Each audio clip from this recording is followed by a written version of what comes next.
បាទក៏រត់ជំរាបសួរពុកម៉ែបងប្អូនលោកតានិយាយតាមបណ្ដាខេត្តនឹងរាជធានីទាំងអស់ពុកម៉ែបងប្អូនណាបាទថ្ងៃមានឡានពីរគ្រឿងពុកម៉ែបងប្អូនណាបាទចង់លក់បញ្ចុះតម្លៃពិសេសជូនពុកម៉ែបងប្អូនតែម្ដងណាពុកម៉ែបងប្អូនណាបាទកាលពីមុនពីរគ្រឿងនេះខ្ញុំលក់តម្លៃ16500បាទថ្ងៃនេះលក់បញ្ចុះតម្លៃជូនពុកម៉ែបងប្អូនជាពិសេសតែម្ដងពុកម៉ែបងប្អូនបាទលក់ជូនពុកម៉ែបងប្អូនតម្លៃពិសេសបាទគឺតម្លៃត្រឹមតែ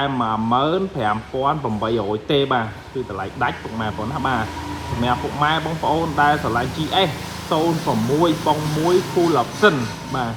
សម្រាប់កាមេរីឆ្នាំ08បាទ